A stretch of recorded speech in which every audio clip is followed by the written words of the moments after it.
રાત્રે ઊંઘમાં સપનાઓ કેમ આવે છે અને સવારમાં એ સપનું તમને યાદ નથી રહેતું, એનું શું કારણ હોઈ શકે? તમે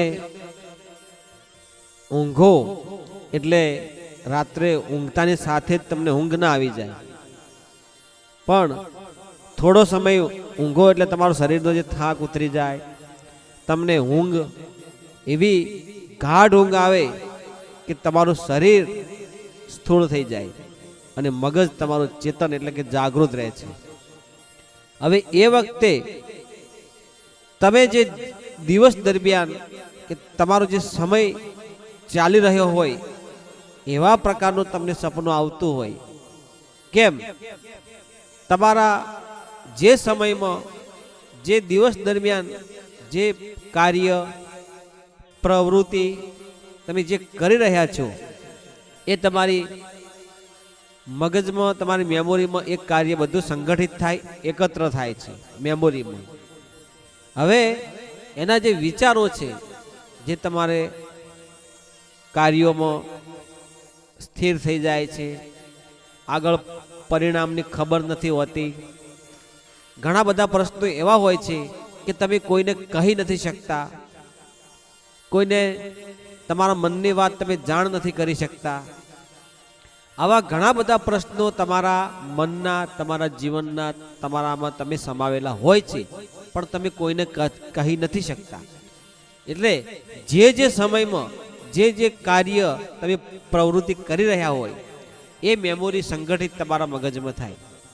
હવે આ કાર્ય તમે રાત્રે ઊંઘો જે તમારું શરીર સૂઈ જાય અને તમે ગાઢ નિંદ્રામાં સૂતા હોય એ વખતે તમને એક કાર્ય મુજબનું તમને સપનું આવે. સપનું આવે એટલે તમને સપનામાં ઘણું બધું દેખાય.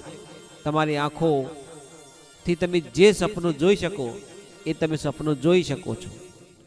તમે સપનામાં જે જુઓ છો અને દિવસ ઉગે ત્યારે એ તમને યાદ નથી રહેતું. તો મિત્રો, કોઈ પણ કાર્ય તમે અધૂરું છોડી મૂકો છો તો તેનું પૂરેપૂરું પરિણામ શું મળે એ જાણવા માટે એ કાર્યને પૂરું કરવું પડે. તમારે 10મા ધોરણની ડિગ્રી જોતી હોય અને 5મા ધોરણ સુધી અભ્યાસ કરો તો 10મા ધોરણનું સર્ટિફિકેટ તમને ના મળે. કોઈ પણ કાર્ય તમે કરી રહ્યા છો તો એ કાર્યને જ્યાં સુધી તમે પૂરું ના કરો ત્યાં સુધી એ કાર્યમાં તમને પરિણામની ખબર પડે ના. તો એવી જ રીતે સપનું છે.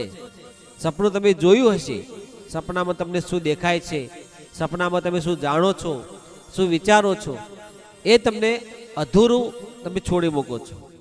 પણ પૂરું સપનું કેમ યાદ નથી રહેતું અને પૂરું સપનું કેમ આવતું નથી? સપનામાં તો તમે ધારો ને, તમારે જો ભક્તિ સાચી હશે, તમારું કર્મ સાચું હશે, તમારા જીવનમાં નિસ્વાર્થ ભક્તિ હશે, તમારા કુળદેવીની, તમારા ભગવાન માતાજી, તમે જેને પણ માનતા હશો તમે એની પરમ ભક્તિ કરી હશે અને એ જ માતાજી તમને સપનામાં આવીને તમને આશીર્વાદ આપશે તો પણ તમને યાદ નહીં રહે. કેમ કે તમારું મન તન એક થાય.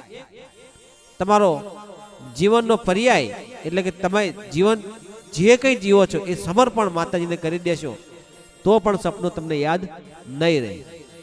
કારણ કે તમારો જે જીવ છે એ મોહ માયામાં અટવાયેલો છે, સંસારમાં ફસાયેલો છે.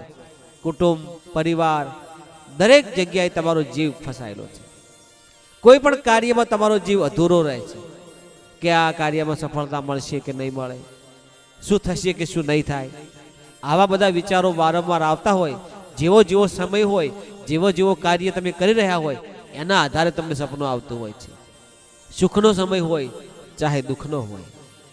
તો એ સપનોને યાદ રાખવા માટે તમારે માં કુળદેવી કે તમે જેની પણ ભક્તિ કરતા હોય એને પૂરેપૂરો વિશ્વાસ મૂકી દેવાનો છે. હે માં, હે ભગવાન, તમારો આધાર, તમારો વિશ્વાસ જે કરો એ તમે. પણ આ જે સપનું મને આવ્યું એનો અર્થ તમે જાણો. માં, તમે જે સપનું મને બતાવ્યું એનો અર્થ તમે જાણો. તમારે વહેલા ઊભા થઈ અને તમને સપનું યાદ ના રહેતું હોય તો માતાજી સામે બે હાથ જોડી અને વિનંતી કરી દેજો કે હે માં, સપનું તો મને આવ્યું પણ સપનામાં મને કશું યાદ નથી રહ્યું. તો એ સપનાનો અર્થ બાદ તમે જાણો. તમારા કુળદેવીને ચોક્કસ તમે પ્રાર્થના કરજો કે સપનામાં તમને જે સંકેતો બતાવ્યા પણ એ સંકેતો તમે જાણી ન શક્યા. સપનું ચાહે સારું હોય, સપનું ચાહે ખરાબ હોય, કોઈ પણ પ્રકારનું સપનું આવ્યું હોય પણ એ તમારા કુળદેવીને કે તમે જેને પણ માનતા હોય એને તમે સવારમાં દિવસ ઉગે એ વખતે તમે પૂજાપાઠ દરમિયાન માને તમે જણાવજો. તમારા બધા રસ્તાઓ ખુલી જશે. તમને જે ધારશો એવા પ્રકારનું તમને ફળ માતાજી આપશે. પણ ક્યારે? તમારા કર્મોની ગતિ સારી હશે ત્યારે. કર્મની રેખા, કર્મની ગતિ, કર્મનો રસ્તો, ભાગ્યનું ભાથું જો તમારું સારું હશે, ધર્મથી ઢુકડા હશો અને પાપથી વેગળા હશો તો કોઈ પણ કાર્યમાં તમને સફળતા મળશે. એટલા માટે મિત્રો, જો તમે દિલમાં દયા હશે, તમે સેવાભાવી હશો અને અથાશક્તિ કંઈ ધર્મનું ભાથું કે ભાગ્યનું ભાથું, પુણ્યનું ભાથું ભરવા માગતા હોય તો તમારામાં દિલમાં દયા હોય, ભગવાન માતાજીને માનતા હોય તો મિત્રો અહીં એક સ્કેનર મૂક્યું છે. અથાશક્તિ તમે 1 રૂપિયો, 2 રૂપિયા, 5 રૂપિયા દાન કરી શકો છો. એ જે પૈસો આવે છે અમે એ ધર્મના કાર્યમાં વાપરીએ છીએ. મિત્રો, છેલ્લા અઠવાડિયાથી અહીંયા મંદિરનું કામ ચાલુ હતું એટલે એક વિડીયો બનાવ્યો નથી. પણ અથાશક્તિ જો તમે કંઈ દાન દક્ષિણા કરવા માગતા હોય તો આ સ્કેનરમાં મૂકી શકો છો. તમે પણ અમારી જેમ ધર્મના કાર્યોમાં પ્રવૃત્તિ કરતા રહો અને સારા કર્મો કરતા રહો એવી હું આશા રાખું છું. તમે બધા મિત્રો હેમખેમ સર્વ કુશળ મંગળ રહો એવી ગુરુદેવને પ્રાર્થના કરું છું. આ વિડીયો તમે ગયા ગામ, તાલુકા, જિલ્લા, શહેરમાંથી જોવો છો તે જણાવજો.